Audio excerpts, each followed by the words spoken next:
चरणामृत से संबंधित एक पौराणिक गाथा काफी प्रसिद्ध है जो हमें श्री कृष्ण एवं राधा जी के अटूट प्रेम की याद दिलाती है।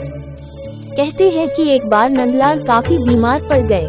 कोई दवा या जड़ी बूटी उन पर बेअसर साबित हो रही थी। तभी श्री कृष्ण ने स्वयं ही गोपियों से एक ऐसा उपाय करने को कहा जिसे सुन गोपियां दुविधा में पड़ गईं। दरअसल श्री कृष्ण ने गोपियों से उन्हें चरणामृत पिलाने को कहा।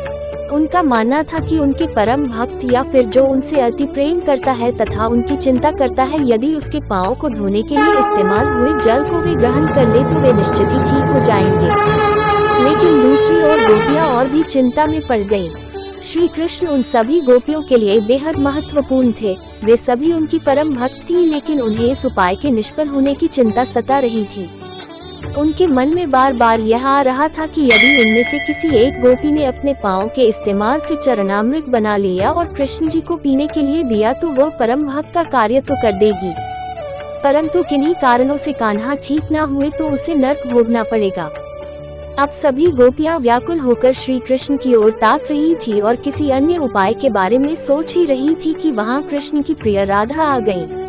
अपने कृष्ण को इस हालत में देख के राधा के तो जैसे प्राण ही निकल गए हों। जब गोपियों ने कृष्ण द्वारा बताया गया उपाय राधा को बताया तो राधा ने एक क्षण भी व्यर्थ करना उचित न समझा और जल्द ही स्वयं के पांव धोकर चरणामृत तैयार कर श्री कृष्ण को पिलाने के लिए आगे बढ़ी। राधा जानती थी कि वे क्या कर रही हैं। जो बात अन्य गोपियों के लिए भय का कारण थी, ठीक वही भय राधा को भी मन में था, लेकिन कृष्ण को वापस स्वस्थ करने के लिए वह नर्क में चले जाने को भी तैयार थी। आखिरकार कान्हा ने चरणामृत ग्रहण किया और देखते ही देखते वे ठीक हो गए, क्योंकि वह राधा ही थी जिनके प्यार एवं सच्ची निष्ठा से कृष्ण जी तुरंत स्वस्थ हो गए। अपने कृष्ण को निरोग देखने के लिए राधा जी ने एक बार भी स्वयं के भविष्य की चिंता न की और वही किया जो उनका धर्म था।